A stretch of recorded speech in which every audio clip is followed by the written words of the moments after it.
ధాత్రి, కేదార్, కౌశిక్య వాళ్ళందరూ హాల్లో ఉంటారు. అప్పుడే వైజయంతి శ్రీవల్లిని హాల్లోకి లాక్కొచ్చి కింద తోసేస్తుంది. ఏయ్ వైజయంతి, ఏమైంది నీకు? ఎందుకు శ్రీవల్లిని అలా తోస్తున్నావు అని సుధాకర్ నిలదీస్తూ ఉంటాడు.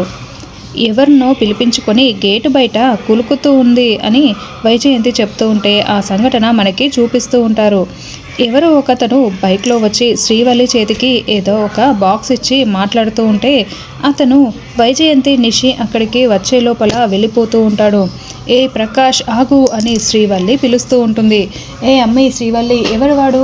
ఎవరినో పిలిపించుకొని కులుకుతున్నావా అని వైజయంతి శ్రీవల్లిపై నిందలు వేస్తూ అసభ్యంగా మాట్లాడుతూ ఉంటుంది. ఇది జరిగింది మా కళ్ళ ముందరే. ఈ శ్రీవల్లి ప్రకాష్ అని పిలుస్తూ ఉంటే మమ్మల్ని చూసివాడు ఆగకుండా బైక్లో వెళ్ళిపోయాడు అని వైజయంతి చెప్తుంది.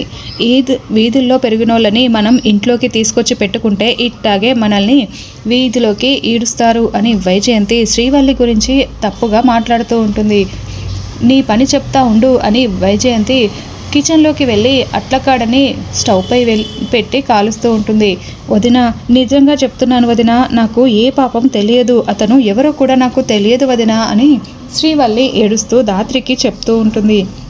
అలా వేడివేడిగా అట్లకాడని కాల్ చేసి వెంటనే వైజయంతి హాల్లోకి వచ్చి ధాత్రితో మాట్లాడుతున్న శ్రీవల్లిని పక్కకు లాగి, నీకు ప్రేమ కావాల్సి వచ్చిందా ప్రేమ అంటూ వెంటనే ఆ అట్లకాడని శ్రీవల్లి చేతిపై పెడుతుంది.